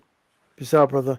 Hey, Bruce Goss, talk to us. Any thoughts on this fight, brother? These style, I don't follow the boxers. I don't follow those little guys like you guys do, man. But I was just educated there. I'm gonna watch the fight, and it looks like sounds like a good fight. I saw I've seen Bam Bam, young kid came out of nowhere and took a title, and I'm gonna watch it. These styles. Maybe next week when I see the fight and if it excites me, we can get a little more in depth about the fight, man. All right. Okay, brother. I appreciate you coming on, man.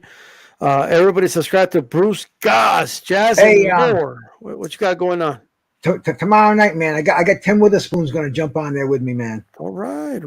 So it should be interesting, man. He's got a lot of stories to tell. He's a nice guy, bro, and man. So shout out, man. Thanks for having me on here, Callie. Shout out to you, my brother. Peace, man. Peace out, brother. Nice Hagler poster in the back right there. All right, there we go. Hey, Calix. Quick thoughts on this, man. I mean, this is a fight where nobody could deny Bam if he wins this fight, in my opinion. When I first saw this fight announced, I looked at my phone a couple of times. I was like, is this real? Is this real? And this card is stacked from top to bottom. Like, this card is stacked. So Martinez medallions on this card as well. You got multiple title fight, like legit title fights. This card is absolutely stacked. So this is one you got to watch for entertainment value on top of meaningful fights. But you know what, Soren? People see the 5 losses, 1 draw. Do you know what his record was after his first 5 fights? It was 1-3-1. He lost 3 and had a draw in his first 5 professional fights. But ever since then, skyrocketed. And his only 2 blemishes, he had lost to Cuadras 8 years ago, and then 3 years ago he lost to Gallo Estrada. And props to Gallo Estrada for winning that fight, because that's a great win, especially after what Soren Vise did to Chocolatito, my guy Chocolatito, 5 years ago. But if Bam wins this fight, I mean, they're moving him aggressively. We talked last week, I mentioned something about when Jermaine Taylor fought Bernard Hopkins for the middleweight title, he was only 4 years into his pro career. 5 years in, he had 2 fights against Bernard Hopkins and 1 against Winky Wright. Bam Rodriguez is five years into his career, and he already picked off a title 2 weight classes north of a weight class he can make, and he's defending against the boogeyman in that weight class, 2 weight classes north of a weight he can still make. He's sticking around in a shark tank of a division. 115 is arguably the deepest and best division in boxing. I would argue that. So this is a young man we need in the sport. I love everything about Bam Rodriguez. Super talented. I hope he wins this fight. If so, he's on the pound for pound list, in my opinion. But this is a tough ass D style. Like, this is a tough fight. That's a tough fight for sure. Look, we'll be talking more about it. Shout out to Bruce Goss in the chat right there. I'm going to be talking more about this on the roundtable. We'll be on this channel on Thursday, so make sure you guys tune into the roundtable. It should be a really good show. Have a good lineup for you, so you make sure you guys tune into that. Calix, what you got going on this week, brother? CalixBoxing.com, and we got the return of Power Punchers later on in the week. And I'm on my channel every day as well during the week. So you can catch my lives there, and you can catch my other videos there as well. Got one on the Beterbiev fight from Saturday night. And believe me, I'll be talking a lot about this card coming up this weekend on the channel. There you go. There you go. Everybody subscribe to Calix Boxing 2.0 here on YouTube. You have a good one, brother. Yep. All right, guys. Everybody, by the way, really quick, shout out to everybody that joined the panel. Shout out to the whole panel. Shout out to Gonzalo. All right, shout out to Lopito's Boxing Den. Make sure you subscribe to his channel. Shout out to Calix Boxing. Subscribe to him. Bruce Goss. Subscribe to him. Okay, Boxing Historian 206. Make sure you subscribe to him. Shout out to everybody, man. Shout out to everybody that tuned in. Let me kind of let you guys know. So I just wanted to kind of dive in on this a little bit. All right. Everybody's high on Beterbiev. Rightfully so. You should be high on Beterbiev. He had a great performance, But I'm going to tell you guys right now, I think Bivol beats him. I do believe that Bivol wins a fight between those two. Yes, Boxing Vitals. Lobito's Boxing Den. Just put Lobito's Boxing Den boxing or something like that. You should be able to find it. That is Gonzalo's channel. Okay, but I just wanted to kind of go on record and say that, because a lot of people that were agreeing with me that Bivol would beat him, like they just have this change of heart after what Beterbiev did, and why not? Beterbiev has this outstanding power that he just dominates his opponents, and on top of that, he does have skill. On top of that, he is a good fighter. He has a lot of good qualities. He is no easy. I'm not saying it'll be an easy fight for Bivol. I just think Bivol pulls it off. He'll have to somehow survive that second half of that fight, but I believe he does it. Right, I believe he does. All bullshit aside. Why not? I'm just gonna write this Bivol thing. I'm gonna write it till he fights Beterbiev, and if he loses, so fucking what if he loses? I'm just telling you, I think he wins. Fast, cat-like reflexes. It's hard to hit him clean. There's a big gap in speed in that fight. It just is. And I do think that Bivol can outmaneuver him early on in that fight. I think his feet are faster. His hand speed's faster. He's overall quicker than Beterbiev. Or Beterbieve, sorry.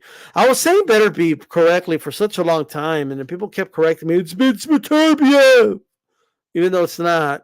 And then I just fucking, like, it is what it is. I'll tell you right now, I think Bivol beats him. I'm looking forward to having this conversation on the round table. I think it's a good conversation. I think people are saying things about Beterbieve that, they sound good. And obviously, you have every right to feel that way. No one's wrong until they fight, but Bill was just a different type of animal,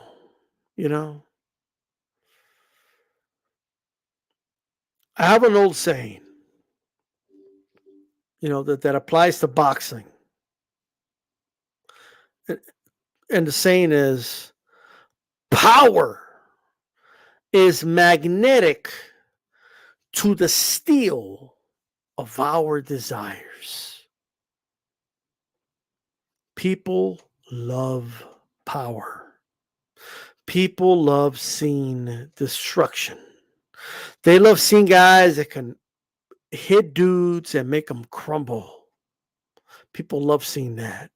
Or biased towards that. That's what gets our attention. That's why people love punchers. But punchers, outside of Rocky Marciano, eventually punchers get found out. Eventually, they're subdued by the guy that can move and box. Bill's not going to stand in front of Beterbiev. Bill's not going to exchange with Beterbiev. Bill's not going to be a punching bag in front of Beterbiev. He's always going to be moving. And he's not going to allow him to set his feet. Allow him. He doesn't cooperate, Bivol. He's not a cooperator. He's not going to cooperate with what you're doing or what you're trying to do. It doesn't mean it'll be easy. It doesn't. It doesn't mean that it's a given. It's a 50. I say it's a 55-45 Bivol fight. But I believe Bivol pulls it off. I do. I think the first half of the fight's all Bivol. And the question is, can Bivol survive that second half when the storm gets, harder, when the winds are blowing faster and the thunderstorm is hitting harder and the thunder is cracking harder and louder and the lightning is striking faster, right? Because you're slowing down, because you're exerting more energy. And now Beterbiev doesn't seem as slow. Just like in the Brown fight, he looked slow at first and then he just caught up to him. Just like in the Vajdik fight, it looked like, after 3 rounds, I felt it looks like Vajik's going to win this fight, and then something just happens in the middle of it. But Bivol is just different. Bivol's not going to submit. He's not going to be subdued. He's not going to give a look to the ref like, help me out here. He's not going to be submitted like that. He just isn't. And by the way, don't let anybody tell you there's no submissions in boxing. Oh, I love MMA because there's submissions. There's no submissions in boxing. Oh, there's definitely submissions because I see Beterbiev submit dudes all the fucking time. He beats them into submission. But you're not going to beat Bivol into submission. You're just not. He may knock him out. He may make his body stop functioning, but he's not gonna take away his will. He's just different, Bivol. He's a different dude. He's a different breed, different mentality. He's cold as stone in that ring. He ain't shook. He ain't rattled. He doesn't fall like a lawn chair. He's cool, calm, he's collective, and that's going to make it harder. And doesn't cooperate. I think Bivol beats him by decision. And we're going to have this conversation on the round table. So I hope you guys could tune in. Hit my like button. This is D-Style Boxing. Keep it boxing. I'm out of here, guys. Peace.